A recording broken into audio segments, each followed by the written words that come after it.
All right, hello everyone. Welcome back again to Learning Outside the Lines with Kyle and Glenn, or Glenn and Kyle. Again, it doesn't matter. But this is episode 7. We have a special guest with us today as well. He's an assistant principal in Decatur City Schools, in the high school, to be exact. And I used to work with him as a colleague back in the day when we were both English teachers. So he is an assistant principal at Decatur City High School. He is a former colleague of mine. We were both English teachers, but we thought it would be good to bring somebody on who would have the opportunity to speak to what administrators are doing right now while they're trying to support teachers, which is why we wanted to bring him in too. His name is Dr. Taylor Cross. He will join us here shortly. All right, so as we always do, we want to start off with a couple of fun anecdotes or things that are kind of going on in life. We are technically on spring break. Yes, Glenn yes, we are. So we're still recording these because people are willing to jump on with us. You know, joke's on you, volunteers. You don't have to spend time with us, but you're choosing to. So Glenn, why don't you start us off, man? I know you are on a brave new journey right now.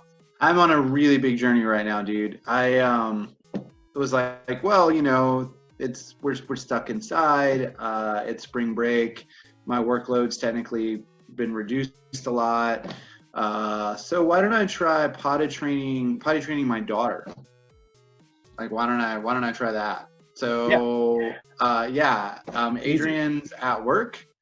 And so I'm trying to do this solo, and it's been a little bit of an adventure. I got some help from you, and your wife gave me some good advice, which is good. But it's a little hit or miss. We've like, if this was a sports ball thing, then we'd have 2 wins and 1 loss so far in the first half. But the second half is coming up after nap time. Yep. Yeah, no, I understand. I understand thoroughly. But hey, the point is you're up 2-1 in the series. So that's what matters. Yeah, we've kicked the touchdown now twice, and we're going for just a couple more home runs, I think, before bed.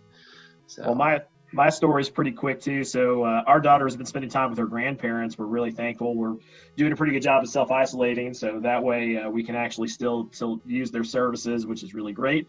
She's enjoyed being there so much that even though technically I am off right now, she wants to go over there, and we don't mind. It still gives us a chance to get some other things done. So she spent the morning over there today. And the story they told me today that I thought was pretty charming is Black Magic Woman came on the radio from Santana, and Mimi told our daughter that, you know, me and your grandfather used to dance to this when we were in college. And apparently she thought that was so funny she fell out of her chair laughing about it. Like, you weren't young. That never happened. Yeah, that's pretty great. Incredibly charming, you know? Mm-hmm. Very witty. So as we always do, we always still want to present you with a little digital teaching hack of some kind. So Glenn, let's get into that. It is an application called VoiceThread, and it's a way to easily collaborate and create voice, video, or image with students and groups. So what I like about VoiceThread is it's a way of, again, talking back to the text, kind of like what we discussed with book snaps, but it does it in a collaborative format. So students can log in and actually comment on other students' posts, their threads. So you can post video, pictures, text. You can annotate that yourself through it, and then other people can come in and also annotate behind you. So this would work great, and again, not just thinking about language arts, for science applications, CTE application. This would be fantastic for social studies and maps. Like, really, any subject could use this tool. But they towed this thing called Conversations in the Cloud. And this is something that they also advertise for businesses as well as higher ed and K-12, which I think is interesting too, because this is something real world that's a very powerful tool that can get people interacting together and kind of working with different concepts. So when we think outside of the classroom and kind of preparing our students with 21st century skills, this is definitely a tool that can do that.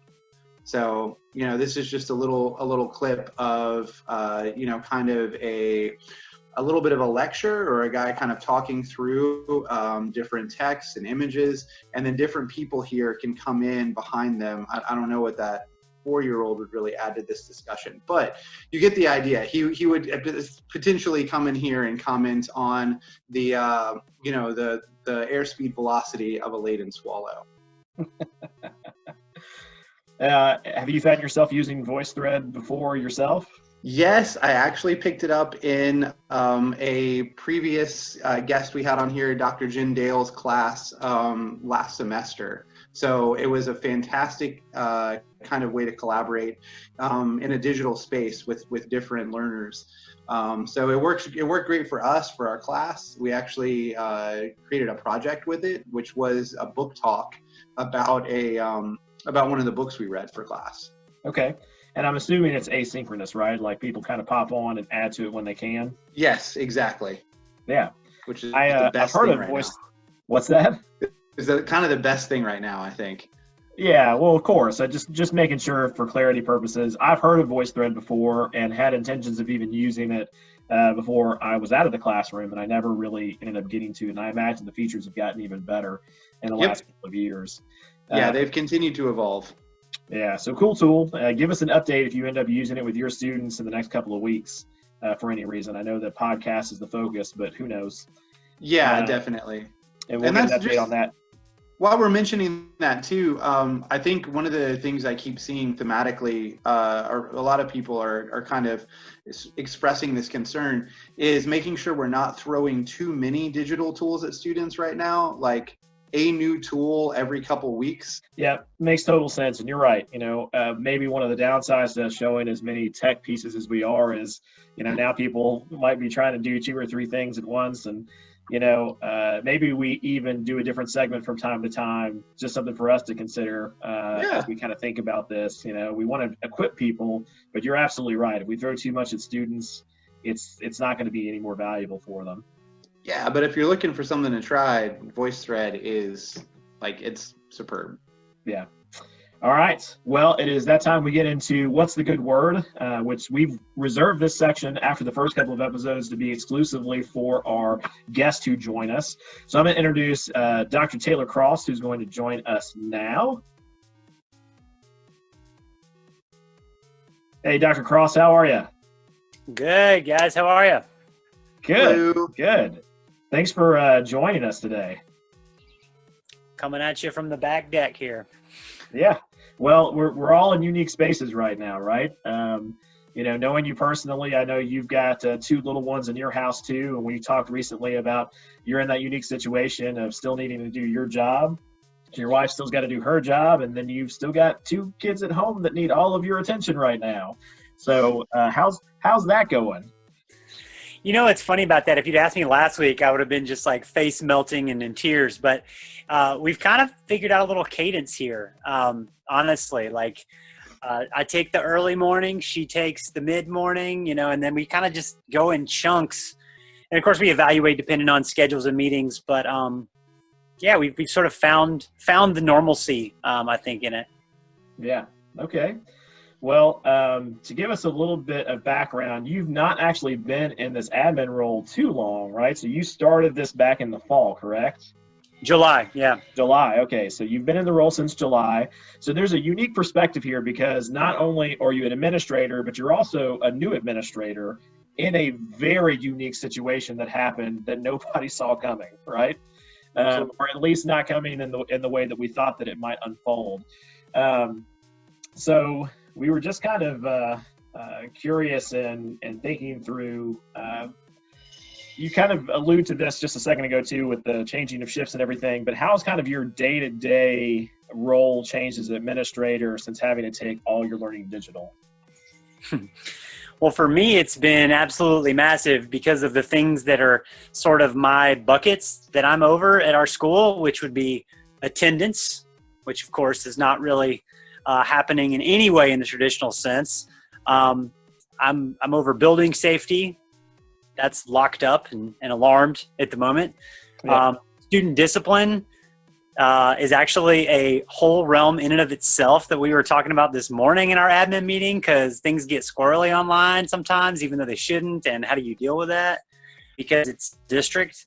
It was literally, I was part of a team that was planning like how this is going to work at the secondary level in city schools of Decatur, because we don't have, some large consistent platform like a lot of larger districts might.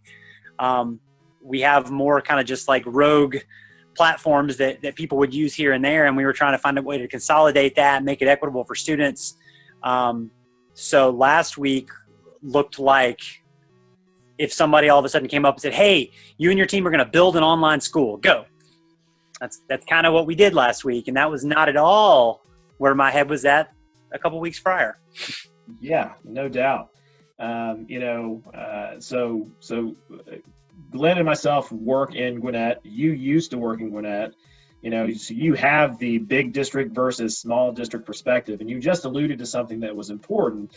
In Gwinnett, we might even take it for granted, but we do have our e-class platform, which is everybody has access to it. All teachers, students, administrators, it's all kind of like the one main place. So even if you're going to offshoot off of that, the point is you've got this one home base. And it sounds like, based on what you just said, Decatur doesn't necessarily have that platform. So how are you kind of navigating, advising teachers on what to use? Or is that really your place at this point? How are you kind of supporting your teachers right now? Yeah, well, in terms of different resources and things, that's kind of coming from the district level, and some of those guys and gals are sort of figuring out as things are proposed by teachers, is this going to work with FERPA? Is this going to work with, in terms of the interface with students and teachers? Is this something that should just be for professionals to use? Is this something that kids can use? And then to the point you made about what's too much, that's something for us, because our teachers are so creative and they're problem solvers, and they want to figure out a way to make this really effective for their students. But to the point that Glenn made and that you seconded there, it can certainly be too much. The way that we've done it is kind of this, I'll call it old school at this point.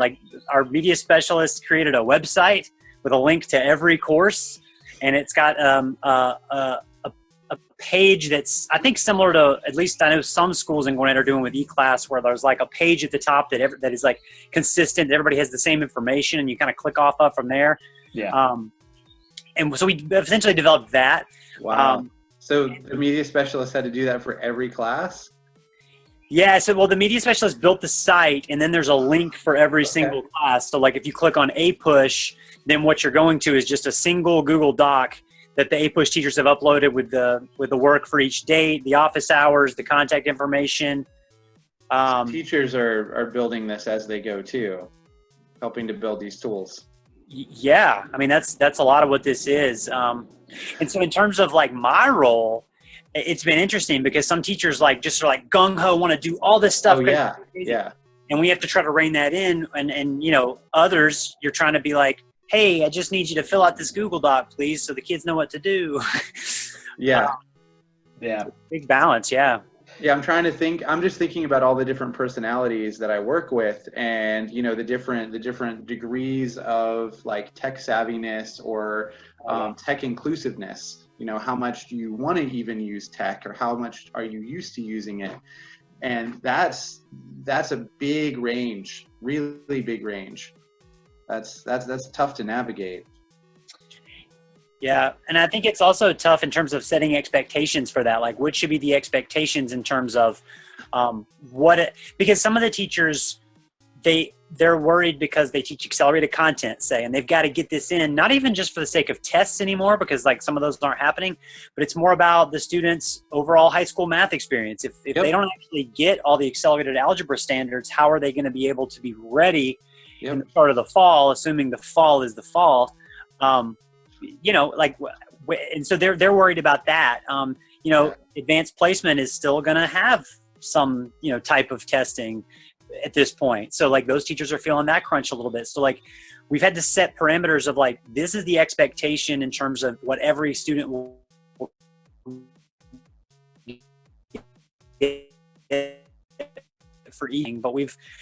But I will give teachers credit. I mean, I think that in a lot of ways, people have adapted. People have figured out that this is something that nobody signed up for, that we're all just trying to manage the absolute best way we can. And so I got to say, in the big scheme of things, our team and I'm sure teachers just out there in general realize that our role is to support kids, and we got to do that the best way, with everybody, for everybody.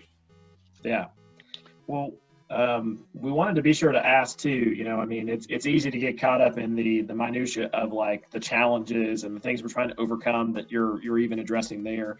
But I'm definitely curious from your point of view, what's been kind of an early success story for your admin team and for your teachers? Like what's been the, maybe unexpected positive consequence of some of the things that have happened in the last couple of weeks? Yeah, I think that it has a little bit to do with something, Glenn, you mentioned in one of the prior episodes where you were talking about how you had a PLC meeting that was like one of the best you'd ever had, and it was like an online session, right? Yeah. So to me, it's this irony that I'm now getting more FaceTime with my admin team day to day to like solve problems and talk through things that like it's been real. It's like it really makes the team in some ways more dynamic, and we're almost closer in this weird way, because when the regular school day's happening and you got like 6 administrators just like flying around the building all over the place, like we're in contact via like Google Hangouts and phone calls or whatever we do, but you're kind of on your little floating island, that's going on. Like if you had a video game, you can see everybody's little dot and where they are, but you don't necessarily know what they're doing or whatever. But we touch base all the time now. I also think, I don't know, I think in a way it's kind of like if you've been on a team that has been through adversity together, like I think about like, whether it's a high school sports team, whether it's a group of people, like if you were in a band that went through a tough time, or whatever it was, like when you're with those people and you're together and you're experiencing that thing together and you're working through it together, I think it builds a level of trust and teamwork that you've been through and you've experienced that situation together. And I think a lot of people are going to come out on the other end just a much stronger team because you've had to work through some tough things quickly, efficiently. And again, like this whole idea that we didn't sign up for any of this. And so I've seen already teams like certain course teams at our school that were not particularly collaborative being forced to be collaborative. I've seen teams that were really collaborative, but not so much so in a tech savvy way. Mm-hmm. That has increased, and those things are going to carry over, to the other side. So I think the best I've seen has been what this has forced us to do as, humans who all have kids' interests at heart as our main priority. Yeah. That's cool. Yeah, I think you speak to the heart of what I know I've experienced in my role as a support in my district too, is I'm spending more time face-to-face with my team virtually than I might normally, as well as supporting directly the teachers that I've been supporting. So it rings very true to me that whether we're in our big district or in your smaller district, it's really kind of created the same sort of spaces for everybody, and weirdness for that matter. Yeah. We appreciate you kind of giving your thought processes on that, and especially, we're trying to get as many points of view as we can. Hopefully people who are watching this realize, here's an assistant principal today. We're going to bring on a director in another district later on to kind of talk about what's it like to be a director during this time. So we're getting and grabbing all these perspectives, and it's really exciting for us in a time of uncertainty. So we just appreciate your time and your energy and your thought process, because I think that there are other administrators out there that might gain something from hearing you speak to that, and certainly teachers being able to hear that side of administrators and their hearts as well. So, or even just the thought process of having to create like a whole platform from scratch. Yeah. I'm like so thankful for eClass all of a sudden. Yeah. So as we always do, so Taylor, if you kind of hang out with us, we're going to do our little outro piece. So what I'm going to share with everybody today is, if you've never heard of it before, there is a group. Well, actually, let me not forget what the group's called. Storytime Online. It's a YouTube channel. and they've been posting frequently in the last month or so all these celebrities who are reading stories for children. And so the one I'm going to share with you here in just a second is Kristen Bell, which who doesn't love Kristen Bell, right? I mean, it's a winner all the way across. So let me show that to you real quick. Here's a little sneak peek at what they look like. Aww.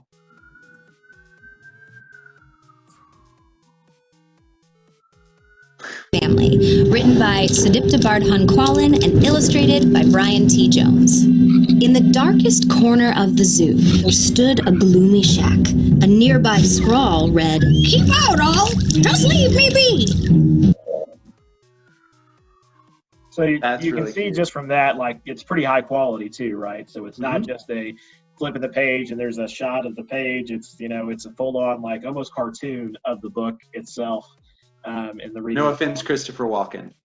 Well, I mean, Christopher Walken was delightful in many ways, right? Like, Yeah. that was its own fun find.